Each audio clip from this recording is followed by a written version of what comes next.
Gücün izdüşümü ucsuz-bucaqsız dağların ətəyindən əsrlərin sirlərinin, əcdadların izlərini və torpağın zəngin tarixini özündə cəmləşdirən Günəşliyə adlı kiçik bir kənd yerləşirdi. Bu kəndin dar daş yolları, qoxusunu illərin acı şirin xatirələrindən, keçmişin nəsihətlərindən almış, hər küncündə isə insan ruhunun sarsılmaz gücünü danışan bir dastan kimi özünü göstərirdi. Kəndin ətrafı sanki min illərin ömrünün, əcdadların qanadında daşınan hikmətini daşıyan meşələrlə, axan çaylarla və dağların sükut dolu zirvələri ilə bəzədilmişdi. Bu kəndin sakinləri üçün əgüzə sözü yalnız fiziki varlıq və mal-mülk demək deyildi. O, insanın qəlbində, ruhunda, ailəsində və ənənələrində yaşayan sarsılmaz inam, mərhəmət və sevgi ilə ölçülürdü. Hər səhər dağ zirvələrindən süzülən günəş şüaları, torpağın nəm qoxusu və axan çayın şırıltısı kəndin hər küncündə insanlara həyatın dərin mənasını, sarsılmaz ümidin parıltısını bəxş edirdi.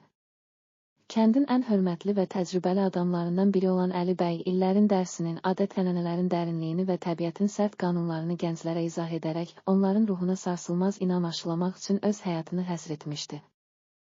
O deyərdi, əziz övladlarım, həyatın əsli gücü yalnız varlıqlarda deyil, qəlbimizdə, ailəmizdə və ənənələrimizdə yatır. Hər acı, hər itki, hər gözyaşı, bunlar bizə öyrədir ki, insanın ruhu nə qədər zəif olsa da, sevgi və mərhəmətlə, inamla bu çətinlikləri aşa bilər. Əsli güc, qəlbin dərinliyindəki sarsılmaz işıqdır. Kəndin bu dərin mənəvi zənginliyi içində gənc İsmailin həyatı da fərqli rənglərə boyanmışdı.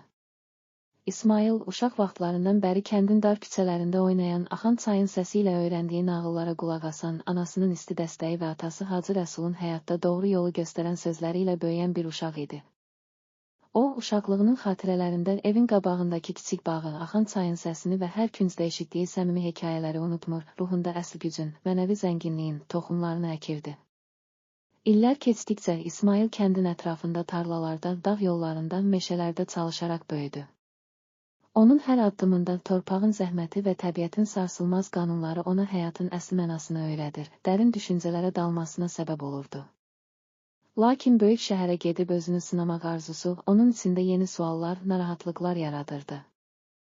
Şəhərin parlaq işıqları, səs-küyü və maddi zənginliyi onun ruhunu bəzi anlarda boşluq və kədərlə doldursa da, içindəki sarsılmaz güc və kəndin ona öyrətdiyi dəyərlər ona hər zaman geri dönməyin vacibliyini xatırlayırdı. Bir gün İsmail böyük şəhərin soyuq, lakin parlaq işıqları altında illərlə dolaşdıqdan sonra öz içindəki itirilmiş ümidləri və mənəvi zənginliyi yenidən tapmaq arzusu ilə Günəşliyə kəndinə qayıtmağa qərar verdi. Qayıdış yolu onun üçün yalnız fiziki bir geri dönüş değildi, o, öz ruhunun dərinliyinə inərək, unudulmuş xatirələri, ailəsinin və kəndin sarsılmaz dəyərlərini yenidən kəşf etmək istəyirdi. Kəndə çatanda İsmailin gözləri bir anda uşaqlığının, evinin və ailəsinin səmimi izlərini gördü. Köhnə daş evlər, dar küçələr, evin pəncərələrindən yayılan isti işıq və axan çayın səsi sanki onu illər əvvəl unudulmuş bir dünyaya aparırdı. Hər küncdə, hər daşda, hər ağacın yarpağında İsmailin qəlbində dərin sevgi və inam daşıyan və hissi canlanırdı. Kəndin hörmətli adamlarından Hacı Rəsul İsmailin qayıdışını böyük sevinç və qürurla qarşıladı. O, uzun illərin zəhmətini, əcdadların sirlərini və insanın qəlbindəki sarsılmaz gücü İsmailin gözlərində gördü və ona belə dedi: "Ey oğlum, bu ev yalnız daş və kərpicdən ibarət tikili deyil, o, bizim qəlbimizdə, ailəmizdə və ənənələrimizdə yaşayan əsl dəyərlərin, sevginin və mərhəmətin yurdudur. Sən buraya qayıdaraq itirdiyin hər şeyi, şəhərin soyuq işıqlarını, maddi zənginliyin boşluğunu geridə qoyub, öz içindəki əsl gücü yenidən tapdın. Həqiqi zənginlik pulda deyil, qəlbdə, ruhda və evin səmimi dəyərlərində yatır." İsmailin qayıdışı yalnız özünün deyil, bütün kəndin gənclərinə də ilham mənbəyi oldu.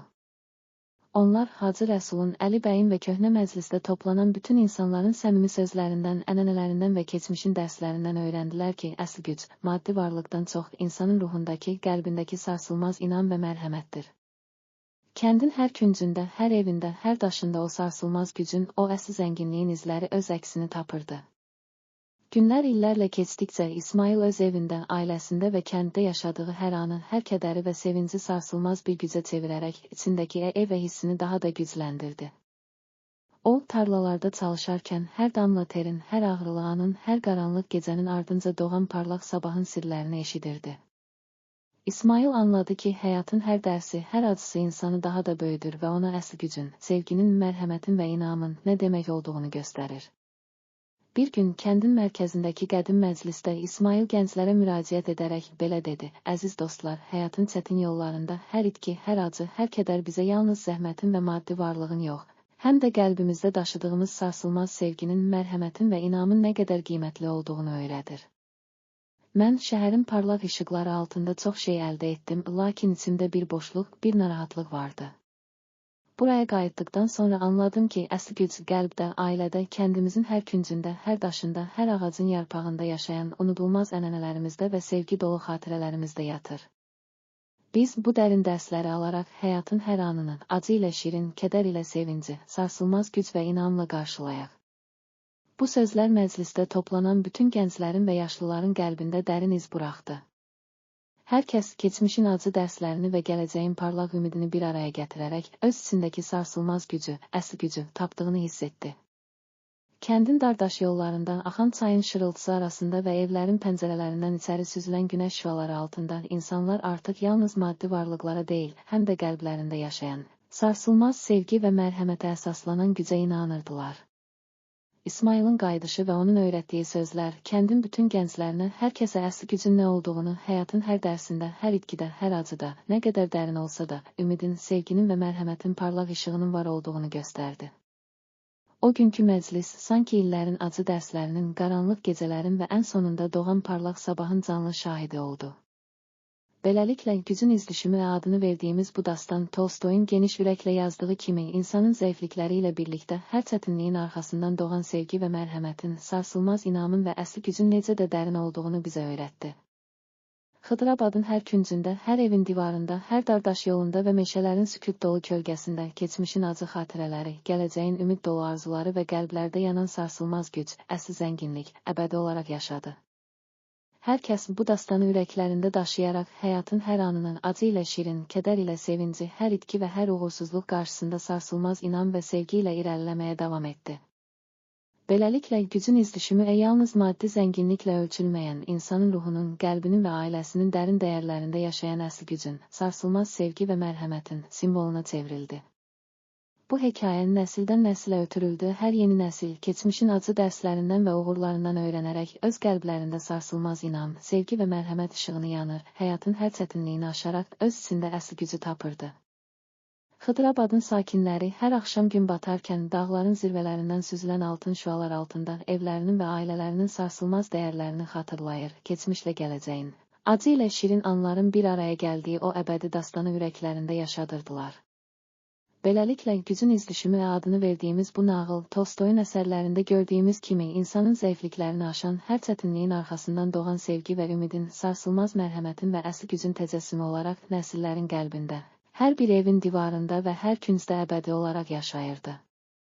Hər kəs bu hekayəni ürəklərində daşıyaraq həyatın hər anının acı ilə şirin, kədər ilə ümidin, sarsılmaz inam və sevgi ilə qarşılamağı öyrəndi və bu dərin dərsləri gələcək nəsillərə miras qoydu.